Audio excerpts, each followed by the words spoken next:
Ayan, dami. Ay, nako. Paano ko ito idadry lahat? Daming gawain. Pero,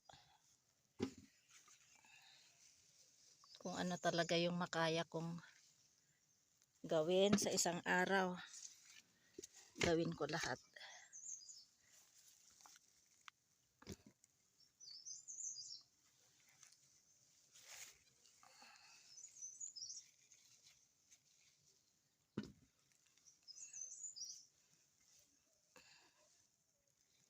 Nabulok na lang.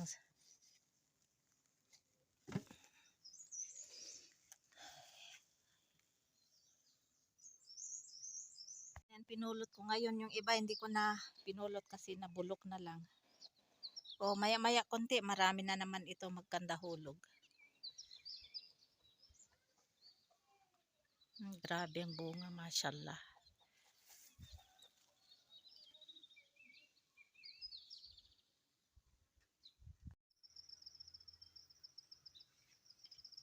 Ito pa lang yung aking nadadry, oh. Ito na dry na. Pero lagay ko pa rin dito sa sikat ng araw. Ayun, medyo ano, hindi pa masyado dry. Ito kaninang umaga ko lang ito drinay ito. Ayan, itong 1, 2, 3, 4, 5, 6 6 na ano tray.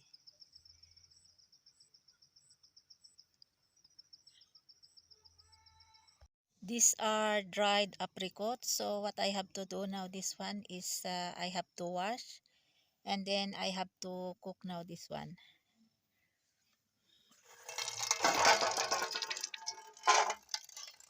This one, dried apricots. You can make this one apricot cake, and then you can make for chutney, or you can add this one for making biryani or pulao, what you want. Biryani is good. Now you have to wash nice because so many dust here.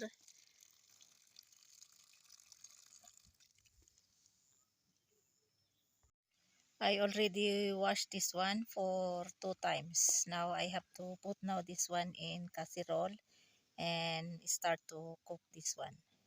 I already put this dried washed apricots. So we have to add enough water.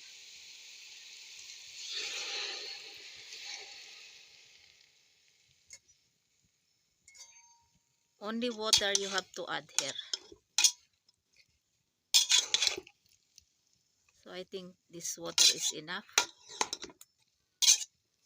Or we put more little bit water.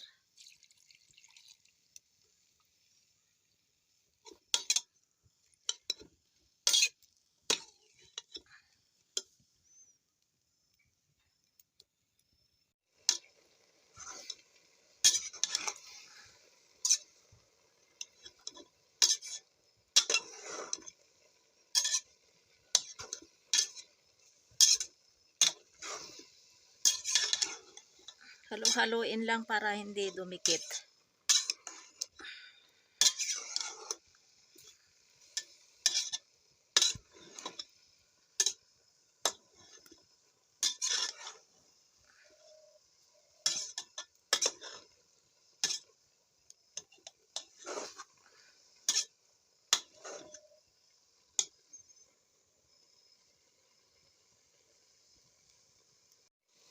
I think water is not enough, so we have to add more water. We put all this one.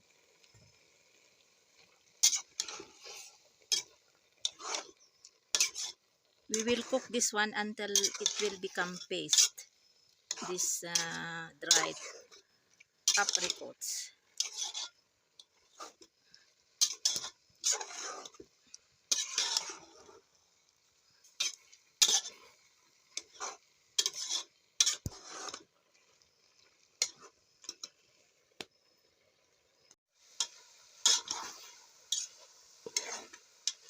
Water is already finished, so I think this is not enough more water.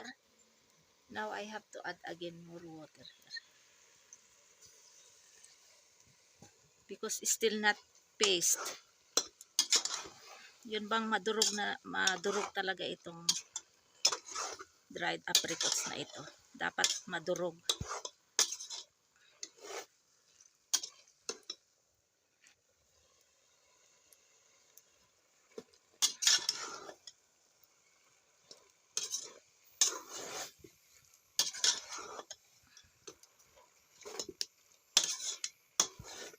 It's just like you're cooking jam. I already also tried to make this apricot jam, but must be fresh apricot. Fresh apricot you have to get from the tree or like that, so you can make jam, not like this. Maybe it can be also, if you can make also this one jam, but I did not try this one, but I'm making this one only for chutney. And you can eat also this one if already dried, then you can eat also. It's like a candy.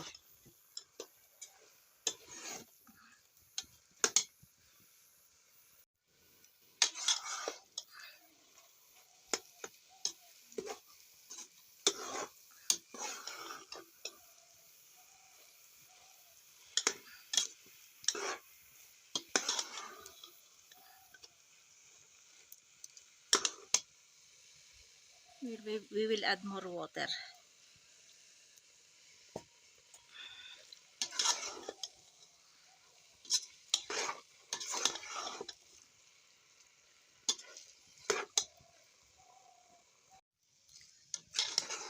Cooking dried apricots to make it chutney.